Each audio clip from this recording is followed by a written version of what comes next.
Hello student, welcome to Atul education. तो friend, इससे पहले मैंने ऑब्जेक्टिव के ऑलरेडी 2 वीडियो अपलोड कर दिया हूँ। ये थर्ड वीडियो है। आई होप आप लोगों ने वो वीडियो को देखा होगा। और ऑब्जेक्टिव को प्रिपेयर करना इसलिए इंपॉर्टेंट है क्योंकि आपको पता होना चाहिए कि 20 मार्क्स बहुत ही इंपॉर्टेंट है। यदि आपको पास होना है तो उसके लिए यदि आपको 20 में से 20 मार्क ऑब्जेक्टिव राइट हो गया तो बहुत ही सिंपल हो गया।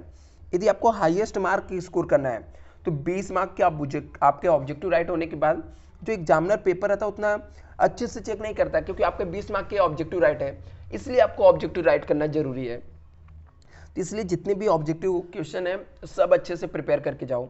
अभी इसके लिए आपको ज़्यादा इधर उधर भटकना नहीं है। मैं सब ऑब्जेक्टिव को एक्सप्लेन कर रहा हूँ। यदि आप कहीं घूम रहे हो, सो रहे हो, कैसे भी हो, तो आपको ईयरफोन लगा के सिर्फ इसको एक्सप्लेनेशन को देखते रहना है। आप 2 से 3 बार सुनोगे, आपके ऑब्जेक्टिव एकदम क्लियर हो जाएंगे।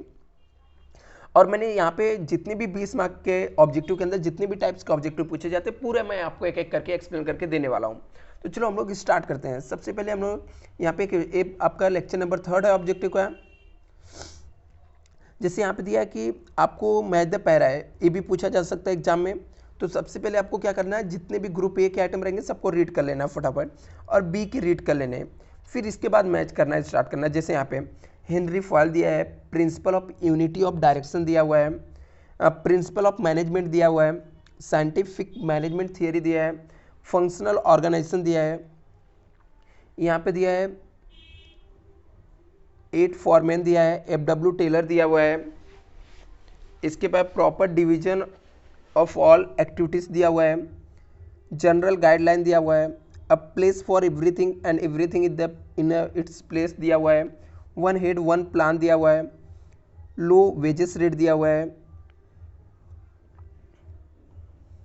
आगे लिखा है यहाँ पे between the employ and management दिया हुआ है, जर्मन इंजीनियर दिया है, मॉडर्न मैनेजमेंट दिया है। तभी हम लोग इसको मैच करेंगे कि कौन सा किससे मैच हो सकता है।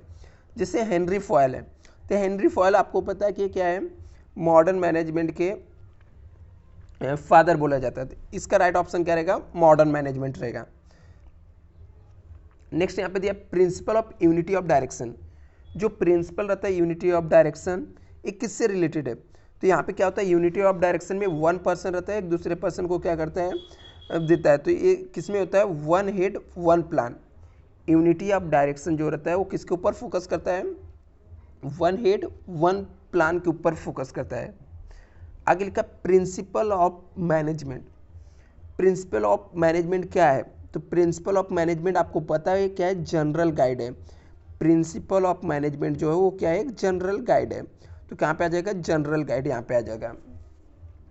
साइंटिफिक मैनेजमेंट ऑफ थियरी, तो आपको भी पता है साइंटिफिक मैनेजमेंट थियरी जो है एफ.डब्ल्यू. टेलर ने दिया है। जो साइंटिफिक मैनेजमेंट थियरी वो किसने दिया है, एफ.डब्ल्यू. टेलर ने दिया है। नेक्स्ट यहाँ पे दिया है फंक्शनल ऑर्गेनाइजेशन। तो फंक्शनल ऑर्गेनाइजेशन क्या है, फंक्शनल ऑर्गेनाइजेशन जो है हमारा है वो है 8 फॉरमैन है। फंक्शनल ऑर्गेनाइजेशन के अंदर कितना है, 8 फॉरमैन है। तो ये आपके पूरे ऑब्जेक्टिव हैं, ठीक है। हेनरी फॉयल क्या, modern of principle of management है, यहाँ पे दिया है। यूनिटी ऑफ डायरेक्शन क्या होता है, वन हेड वन प्लान होता है। प्रिंसिपल ऑफ मैनेजमेंट क्या है, ये जनरल गाइडलाइन है। साइंटिफिक मैनेजमेंट थियरी किसने दिया था, एफ.डब्ल्यू. टेलर ने दिया है। फंक्शनल ऑर्गेनाइजेशन क्या है, फंक्शनल ऑर्गेनाइजेशन जो है ये आपका 8 फॉरमैन है। इसके बाद हम लोग नेक्स्ट देखते हैं,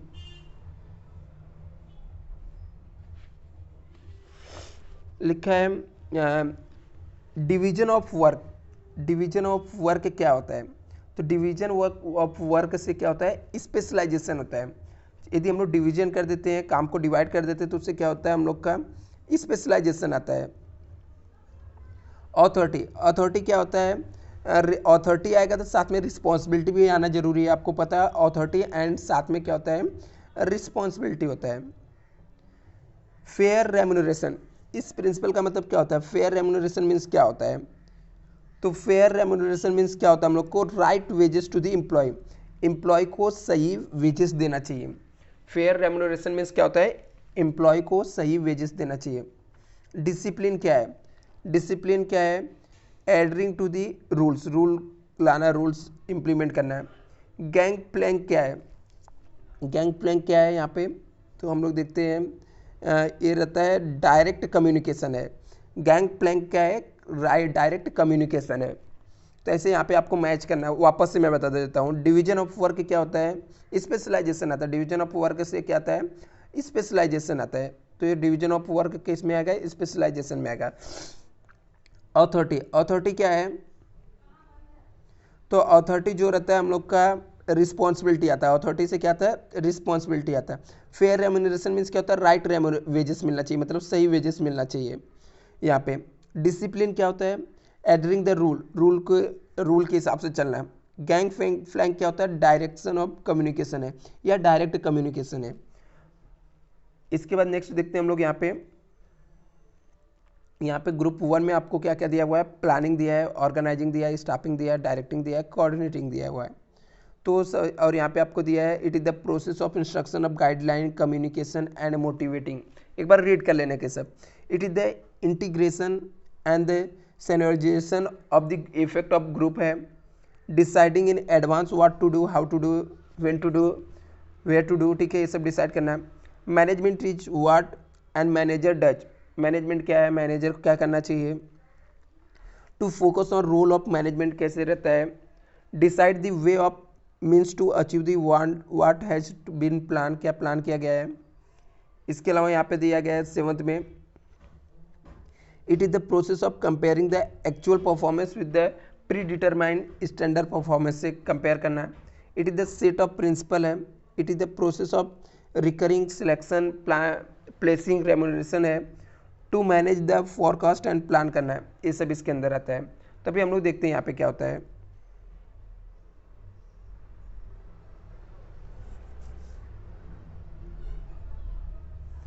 प्लानिंग, प्लानिंग क्या होता है यहाँ पे, तो प्लानिंग होता है deciding in advance what to do, how to do, when to do, where to do. तो इसका राइट ऑप्शन क्या रहेगा, प्लानिंग क्या होता है, प्लानिंग रहता है deciding in advance what to do, how to do, when to do, where to do.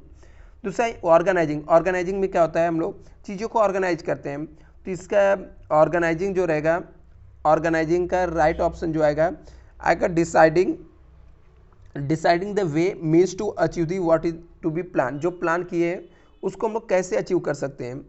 इसका काम किसका रहता है, ऑर्गेनाइजिंग का। तो ऑर्गेनाइजिंग क्या रहता है, organising deciding the way and means to achieve what has been plan, क्या प्लान किए उसको कैसे अचीव किया जा सकता है, इसको हम लोग डिसाइड करते हैं।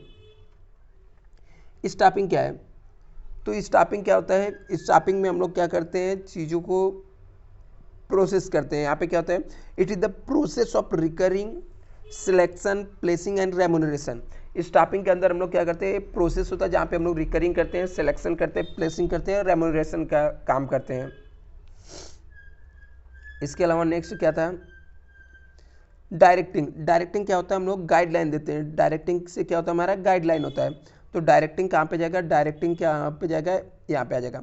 It is the process of instructing the guideline, communicating and motivating. Directing क्या होता है, प्रोसेस रहता है जिसमें हम लोग इंस्ट्रक्शन देते हैं, ठीक है, कम्युनिकेट करते हैं, गाइडलाइन करते हैं, ठीक है, मोटिवेट करते हैं।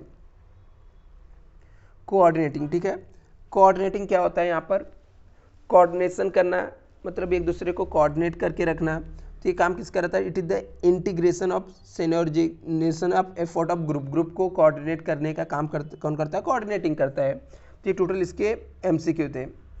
नेक्स्ट यहाँ पे देखते हैं, वापस यहाँ पे दिया planning, organising, staffing, coordinating, controlling दिया हुआ है। इसमें दिया है अनइम्पॉर्टेंट मैनेजमेंट फंक्शन है, इंक्रीज इन प्रोडक्टिविटी है, गोल ओरिएंटेड बेसिक फंक्शन है, मैनेजर है, डिपार्टमेंटलाइजेशन है, फॉलोइंग ऑर्डर है, ह्यूमन रिसोर्स डेवलपमेंट है, वर्कर है, चेन ऑफ एक्शन है, और यहाँ पे दिया है डिवीजन इन परफॉर्मेंस है। तो अभी यहाँ पे देखो हम लोग क्या करेंगे, प्लानिंग क्या होता है, तो यहाँ पे प्लानिंग देखते हैं। तो प्लानिंग जो रहता है, प्लानिंग में हम लोग क्या करते हैं, कैसा रहता है, बेसिक फंक्शन है और गोल ओरिएंटेड रहता है। तो प्लानिंग का जो इंपॉर्टेंट रहेगा वो गोल ओरिएंटेड रहेगा और बेसिक फंक्शन रहेगा। ऑर्गेनाइजिंग, ऑर्गेनाइजिंग क्या होता है, डिपार्टमेंटाइजेशन होता है, यहाँ पे डिपार्टमेंटल चीज़ों को रहता है, ठीक है, डिपार्टमेंटलाइजेशन होता है। तो ये डिपार्टमेंटल के जैसा रहता है। स्टाफिंग क्या होता है, स्टाफिंग क्या होता है, 7th इसका ह्यूमन रिसोर्स डेवलपमेंट के लिए करते हैं, ठीक है। स्टाफिंग किसके लिए करते हैं? ह्यूमन रिसोर्स डेवलपमेंट के लिए करते हैं। 7 कोऑर्डिनेटिंग, डी का क्या रहेगा? कोऑर्डिनेटिंग, ठीक है। डी चैन ऑफ एक्शन होता है, ठीक है। कोऑर्डिनेटिंग क्या होता है? चैन ऑफ एक्शन होता है हम लोग यहाँ पर। और कंट्रोलिंग क्या होता है? कंट्रोलिंग में हम लोग को आ जाएगा चीज़ों को ह्यूमन, एक मिनट, डेवलपमेंट परफॉर्मेंस इंक्रीज,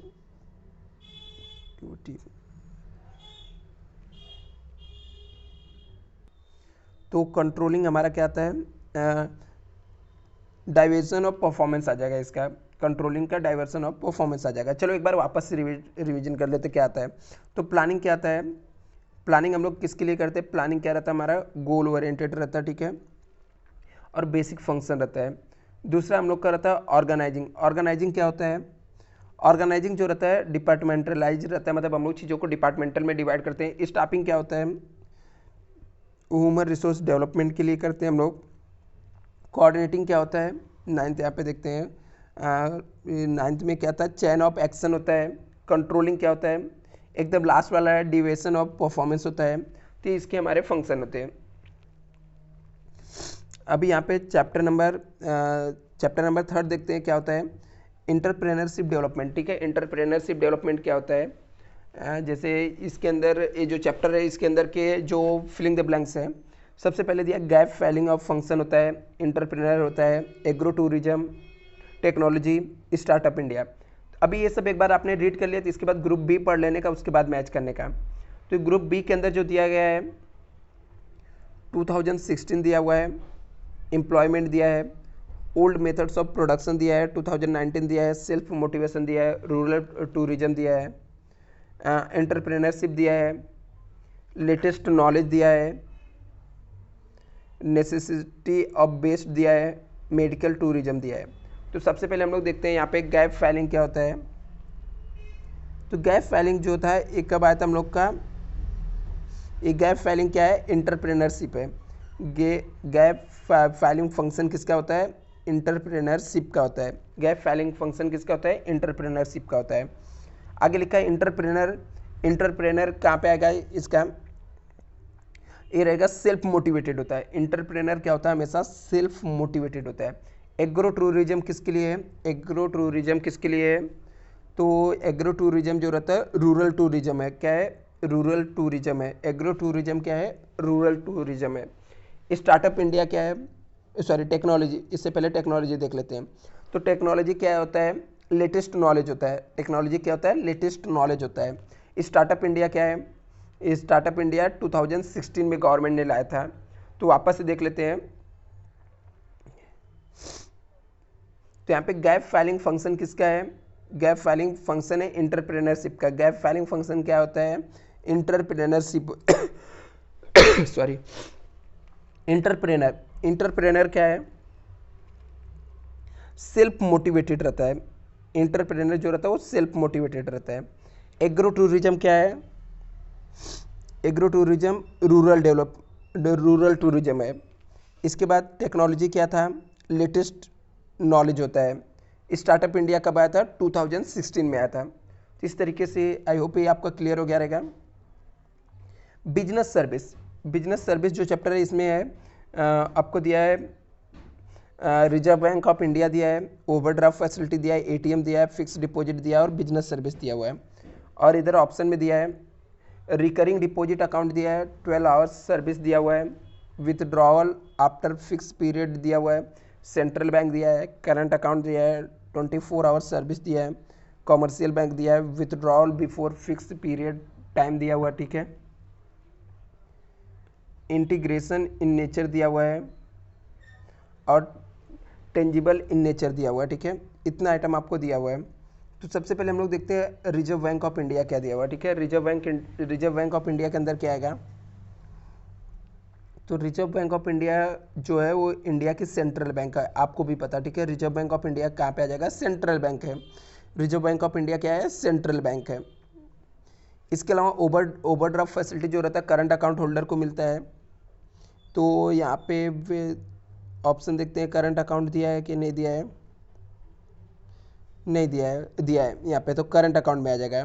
जो ओवरड्राफ्ट फैसिलिटी रहेगा वो किसको मिलता है, करंट अकाउंट होल्डर को मिलता है। आगे दिया है एटीएम। एटीएम से क्या होता है, हम लोग 24 आवर्स कभी भी विथड्रॉ कर सकते हैं, तो 24 आवर्स सर्विस होता है। फिक्स डिपॉजिट अकाउंट क्या होता है, तो यहाँ पे डी का हम लोग देखेंगे कि आ जाएगा हम लोग का withdrawal after the fix period of time होता है, उसमें कुछ फिक्स पीरियड रहता है उसके बाद होता है। बिजनेस सर्विस क्या है, तो बिजनेस सर्विस जो रहता है ये क्या रहता है, इंटेंजिबल इन नेचर होता है। कैसा रहता है, इंटेंजिबल इन नेचर। वापस से देख लेते हैं, रिजर्व बैंक ऑफ इंडिया क्या है, रिजर्व बैंक ऑफ इंडिया एक करंट हम लोग का सेंट्रल बैंक है। रिजर्व बैंक ऑफ इंडिया क्या होता है, एक सेंट्रल बैंक है। इसके अलावा ओवरड्राफ्ट फैसिलिटी किसको मिलता है, करंट अकाउंट होल्डर को मिलता है। एटीएम क्या रहता है, 24 आवर्स सर्विस देता है विथड्रॉल का। फिक्स्ड डिपॉजिट अकाउंट क्या होता है, विथड्रॉल हम लोग after fix period of time में हम लोग विथड्रॉ करते हैं। बिजनेस सर्विस क्या होता है, बिजनेस सर्विस हम लोग का होता है इंटेंजिबल इन नेचर होता है। ठीक है, आई होप आपके इतने क्लियर हो जाएंगे।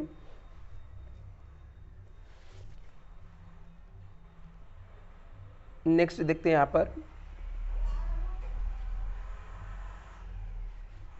आपको ऑप्शन में दिया है लाइफ इंश्योरेंस दिया है, मिटिगेशन ऑफ लॉस दिया है, प्रीमियम दिया है, पॉलिसी दिया है, क्लेम दिया है, सब्जेक्ट मैटर इंश्योरेंस दिया है। यहाँ पे नेक्स्ट दिया है ग्रुप बी में रिटन रिक्वेस्ट बाय इंश्योर्ड दिया है, डॉक्यूमेंट कंटेंट दिया, टर्म्स एंड कंडीशन दिया है इंश्योरेंस कॉन्ट्रैक्ट का, इंश्योरेंस इंटरेस्ट दिया है, इंश्योरेबल इंटरेस्ट दिया है, मैक्सिमम लॉस दिया है, transfer of loss from one person to another person दिया है, टू मिनिमाइज द लॉस दिया हुआ है, owned by the private company दिया हुआ है, लाइफ प्रॉपर्टी और कार्गो इंश्योर्ड दिया हुआ है, demand of compensate the loss occur दिया हुआ है, और payment of made by the policy holder, ये सब आपको दिया हुआ है यहाँ पे। तो अभी हम लोग देखते हैं कौन किससे मैच होता है। तो यहाँ पे लाइफ इंश्योरेंस दिया, ठीक है। तो लाइफ इंश्योरेंस क्या होता है, इंश्योरेबल इंटरेस्ट अप्लीकेबल होता है यहाँ पे। आगे लिखा है मिटिगेशन ऑफ लॉस, तो मिटिगेशन ऑफ लॉस क्या होता है, मीन्स होता है to minimise the loss, loss को कम करना होता है। प्रीमियम, प्रीमियम क्या होता है यहाँ पे, तो प्रीमियम जो रहता है वो होता है payment made by the policy holder, जो पॉलिसी होल्डर पॉलिसी लेने के बाद जो पेमेंट करता है उसे हम लोग क्या बोलते हैं, प्रीमियम बोलते हैं। पॉलिसी क्या होता है, पॉलिसी क्या होता है, documents contain the terms and condition of insurance contract, insurance contract का जो इसके अंदर टर्म्स एंड कंडीशन दिया रहता है वो क्या होता है, पॉलिसी होता है। क्लेम क्या होता है, तो क्लेम देखते हैं हम लोग क्या होता है। क्लेम रहता है जो डिमांड हम लोग कंपनसेट होता है, मतलब जो हम लोग डिमांड करते हैं कि कितना लॉस हो गया हो मुझे पेमेंट करने के लिए, तो उसे हम लोग क्लेम बोलते हैं। Demand to the compensate the loss occur, जो लॉस हो गया उसका जो डिमांड हम लोग करते हैं उसे हम लोग क्या बोलते हैं, क्लेम बोलते हैं। आगे लिखा है सब्जेक्ट मैटर ऑफ इंश्योरेंस, तो इसका राइट ऑप्शन क्या आ जाएगा, लाइफ प्रॉपर्टी और कार्गो इंश्योर्ड होता है। तो चलो वापस से हम लोग देख लेते हैं लाइफ इंश्योरेंस क्या होता है। तो लाइफ इंश्योरेंस क्या होता है, इंश्योरेबल इंटरेस्ट होता है। इसके अलावा मिटिगेशन ऑफ लॉस होता है, मिनिमाइजिंग लॉस होता है, इसका मतलब होता है मिनिमाइज लॉस होता है। प्रीमियम, प्रीमियम में प्रीमियम इसका आ जाएगा, नीचे आ जाएगा, ठीक है, ये हटा देता हूँ मैं। तो प्रीमियम आपका आ जाएगा यहाँ पे 10th में आ जाएगा, ठीक है। जो पॉलिसी होल्डर पेमेंट करता है उसे हम लोग प्रीमियम बोलते हैं, ये प्रीमियम आपका है। इसके अलावा आपका आ जाएगा पॉलिसी, पॉलिसी क्या होता है, तो पॉलिसी के लिए ऊपर हम लोग देखते हैं, ठीक है, जो डॉक्यूमेंट्स रहता है उसे हम लोग पॉलिसी बोलते हैं। कंटेम्प्ट टर्म्स एंड कंडीशन रहता है। क्लेम, क्लेम क्या होता है, जो हम लोग को लॉस होने के बाद हम लोग डिमांड करते हैं, ठीक है, जो डिमांड करते हैं उसे हम लोग क्या बोलते हैं, कंपनसेट करने के लिए जो बोलते हैं उसे हम लोग क्लेम बोलते हैं। और सब्जेक्ट मैटर ऑफ इंश्योरेंस क्या होता है, यहाँ पर 8 में दिया है,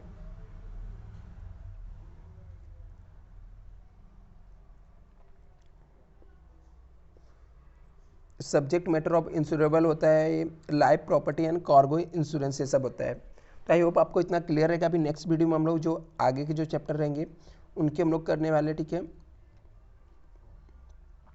इसके अंदर और भी ऑब्जेक्टिव बहुत सारे हैं, तो और भी इसके देख लेंगे, ठीक है।